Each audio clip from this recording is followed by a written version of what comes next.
क्या होता है परछन में? सबसे पहले होता है खैलर। खैलर जानते क्यों होता है? बहुरिया घर में आई हो, कोई तुम्हारे घर की बुराई करेगा। कुछ लोग तो कहेंगे इनका ब्याह बहुत दिन से रुका हुआ था, ये तो आपके पिताजी आए तो विवाह हो गया, नहीं तो बेचारे क्यों पूछत रहा। तो पहले सारी बातों को मंथन कर लेना, अगर सत्य लगे तब घर में कलेश करना, इसलिए मथानी से परछन किया जाता है। अच्छा, इसके बाद क्या होता है? वो सेई बोलते, क्या बोलते जिससे चावल और नापा जाता है, माँ क्या बोलते हैं आपके यहाँ?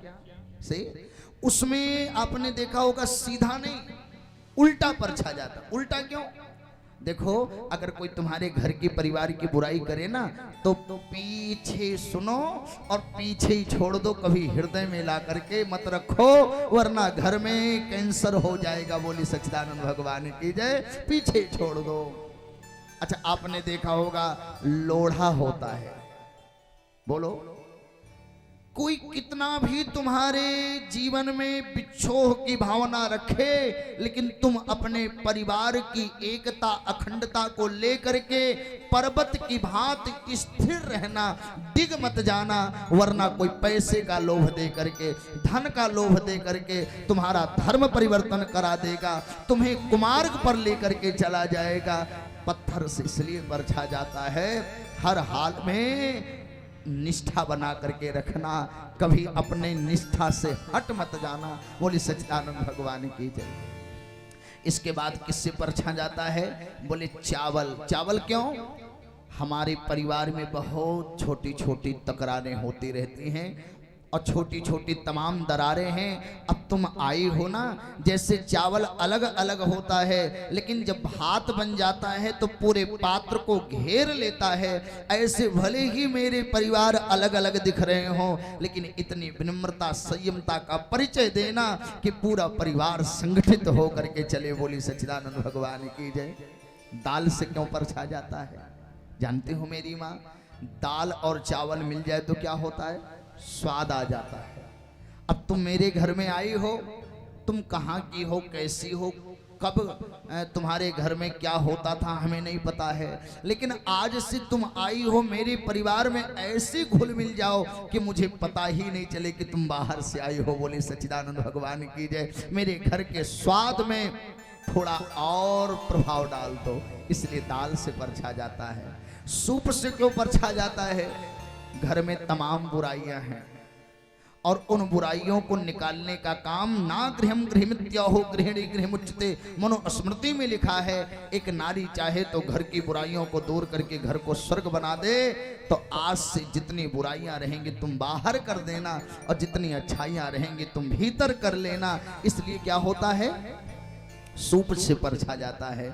इसके बाद आप सभी माताओं ने सुना होगा, देखा होगा कि जब परछन होता है तो माथे पर कपड़ा रखा जाता है। इसका मतलब क्या है? मानिए दुलारी मेरा कहना, इस भांति रहना जाके ससुराल में। कभी कभी सास तेरी कठोर बात बोलेगी और मार मार ताने तेरे हृदय को भी छोलेगी।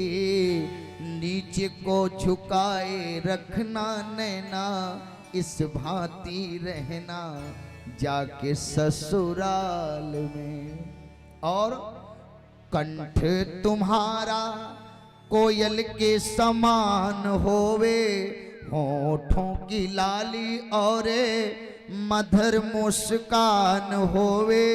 सब कुछ सहना कुछ ना कहना, इस भांति रहना जाके ससुराल में। मानिए दुलारी मेरा कहना, इस भांति रहना जाके ससुराल में। और ध्यान देना, जब सास ससुर जेठ सामने आ जाएं तो उस समय अपने पल्लू को गिरा करके मेरा सम्मान बचा लेना। लोग ये कहते हैं कि बहुत अच्छा संस्कार माँ बाप ने दिया है, इसलिए हम आज इस पल्लू से तुम्हारा परछन करते हैं। बोली सच्चिदानंद भगवान की जय। बोलो मेरी माँ।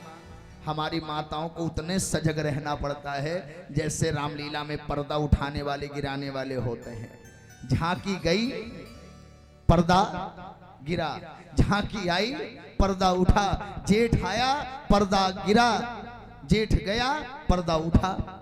तो ये जो साड़ी होता है इसका मतलब ये होता है कि भोजन भजन द्रव्य अरुणारी, भोजन भजन द्रव्य अरुणारी, ये सब पर्दा के अधिकारी, ये सब पर्दा के अधिकारी। भोजन पर्दे में, भजन पर्दे में। और मेरी माँ, पर्दे का मतलब ये नहीं कि 5 हाथ का घूंघट हो। पर्दे का मतलब ये जहां से आपका मांग शुरू होता है ना, यहाँ इस मांग में आपका मांग किसी को दिखना नहीं चाहिए, इतना लंबा घूंघट होना चाहिए। क्योंकि अगर नारी का मांग दिख रहा है तो उससे उसके घर में धन की कमी होती है, पति की आयु कम हो जाती है। इसलिए मेरी माँ, आपका जो मांग, आपका जो घूंघट हो कहाँ तक होना चाहिए? मांग तक होना चाहिए। बोली सच्चिदानंद भगवान की। और असली घूंघट जानती हूँ कि क्या है? शरीर में लज्जा, आंखों में डर। अगर ये 2 प्रकार का घूंघट आपके पास है तो आप तीसरे घूंघट को अगर थोड़ा कम भी करोगी तो भी काम चल जाएगा। और नहीं तो क्या पता चला घूंघट 5 हाथ का, और जब सास ने कहा रोटी बनाओ तो दिन भर हमें को रोटी बनाना पड़ता, मर जाती हूँ। अब वो घूंघट घूंघट नहीं है, है? घूंघट का मतलब वो है शरीर में डर, आंखों में लज्जा, इसी को असली घूंघट कहते हैं। बोली सच्चिदानंद भगवान की जय। तो माताएं ये साड़ी क्यों माथे पर रखती हैं, इसका मतलब यही होता है। अच्छा, फिर 1 लोटा जल होता है ना, होता है ना मेरी बात? 1 लोटा जल क्यों होता है? अचल हो ही यही बात तुम्हारा, अचल हो ही यही बात तुम्हारा, जब तक गंग जमुन जलधारा, जब तक गंग जमुन जलधारा। तो ये परछन का महत्व होता। और कुछ छूटा तो नहीं? छूटा हो तो मुझे बता देना। अच्छा, आपने देखा होगा विवाह का समय चल रहा है, बार का मिटिया जाता है, उसमें दुल्हन नहला जाती है या दूल्हा नहलाया जाता है। तो जो दुल्हन नहलाती है पानी से, उस पानी को कहां से लाया जाता है? दूल्हे के घर से। और दूल्हा पूरे परिवार के सामने ऐसे और उसके सर का पानी उस घड़े में बंद कर लिया जाता है, और उस मटके में पानी बंद कर लिया जाता है, और मटका ले जा करके, बोलिए, कन्या के मायके में पहुंचाया जाता है। क्यों? दुल्हा कहता है कि आज से मैं अपने पूरे परिवार समाज के सामने ये स्वीकार करता हूं कि तुम हमारी हो, और इसीलिए अब सबके सामने हमने तुम्हें पाने के लिए सर झुका दिया। लेकिन ये ध्यान रहे, हमारी इज्जत पानी का ख्याल रखना। बोली सच्चिदानंद भगवान की जय। तुम्हें पाने के लिए मैंने सर सबके सामने झुकाया, लेकिन तुम्हें ये ध्यान रखना कि तुम्हारे किसी आचरण से किसी के सामने मेरा सर न झुकने पावे। बोली सच्चिदानंद भगवान की जय। और अगर तुम मेरी बात मानोगी तो हम वचन देते हैं, मांग का अर्थ होता है डिमांड। तुम जो जो मुझसे डिमांड करोगी, 1 नहीं, 2 नहीं, 3 नहीं, 4 नहीं, 5 बार वचन देता हूं। अगर मेरा शीश भी मांग लोगी तो दे दूंगा, लेकिन मेरी इज्जत पाने का ख्याल रखना। बोली सच्चिदानंद भगवान की जय। अब समझ में आया मेरी माँ?